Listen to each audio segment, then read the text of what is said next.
Hey guys, this is a simple recipe of how to make a spinach and a feta burger.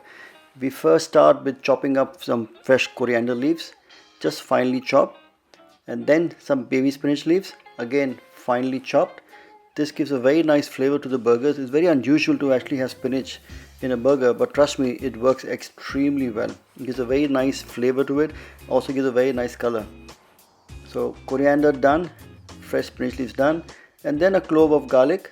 Slice them first and then finely chop the garlic. You don't need to add too much garlic, otherwise it becomes very overpowering. One clove is more than enough. It'll give a very nice flavor to the burger. Half a small red onion. I prefer to use red onion because they have very low water content in them. They still remain very crunchy when you cook the burgers and they look quite nice. The color is quite nice and appealing. So always use the red onions and not the white onion. Finely chop the red onion, and that is our vegetables all set to go for the burger. Transfer the cut vegetables into a bowl. So that's the garlic, the red onion, the fresh coriander leaves and the spinach leaves all goes in. So this is going to be the base for the burger in terms of flavoring. Then goes in the chicken mince. This is basically half leg meat and half breast meat mixed together. It gives a very nice juicy because of the legs are very moist. And I tend to add rolled oats in them, steel cut oats, because it gives a nice body. It holds the burger well. Some smoked paprika powder to give a nice rich smoky flavor to the dish. Dried oregano leaves just to enhance the flavor of the burger because spinach is quite simple and plain on its own. Salt.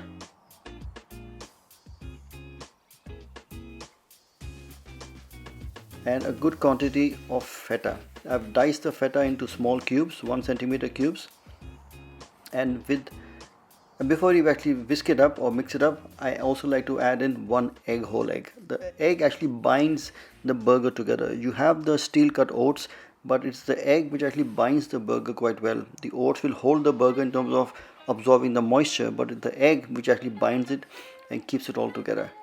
Mix it all well together. You can even break down the feta as you mix it. That's perfectly fine.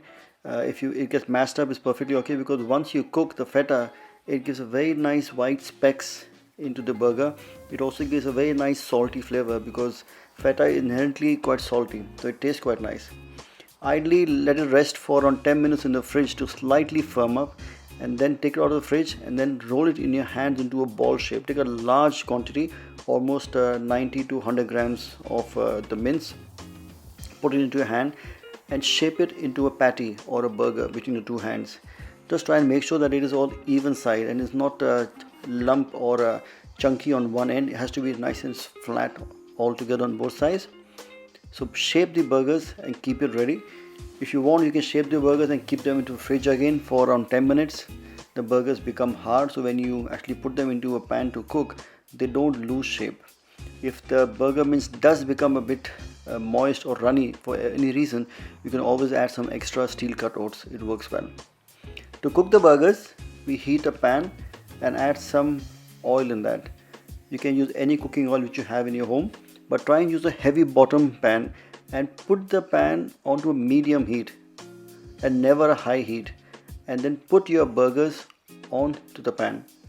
Now as you cook the pan, you will see that the edges begin to cook. Now if the heat is too high, then the bottom of the burgers will char and get slightly darker in color or really burn down, and the center will not cook well. So always keep it onto a medium heat or maybe slightly lower than a medium heat, and that's important for the burgers to cook through and through.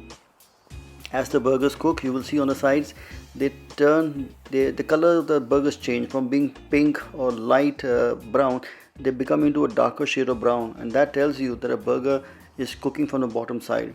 Now once that cooking color changes or comes to halfway through, that is when you know that a burger is almost cooked to the center, and that is when you flip the burger on the second side.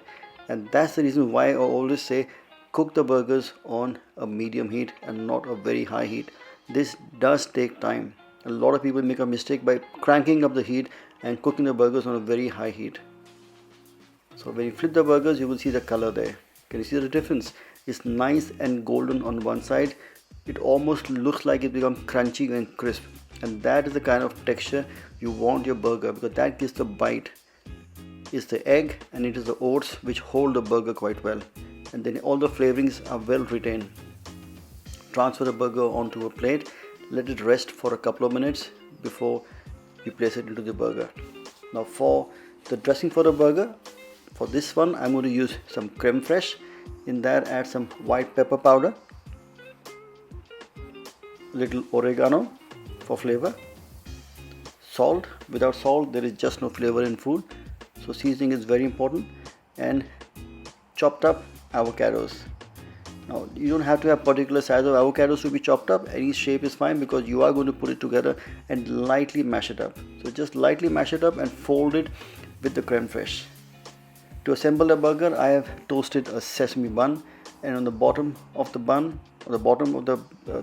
I place in the avocado and the creme fraiche. So few tablespoons just to give it a nice flavor, keeps it nice and moist and juicy. Top that up with some baby gem lettuce or any other salad leaf of your choice. Try and use the crisp kind of salad leaves, they taste quite nice. Top the leaves with a slice of tomato and slices of avocado, and then goes in our chicken and feta burger with spinach.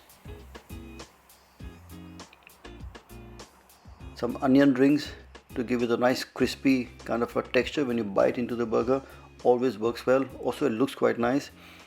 And then top it up with some tomato salsa. I have given the recipe of a homemade tomato salsa in my previous videos. Do have a look, it's a very simple way to make it. And then you top up the last piece of the bun on top and we're set to go.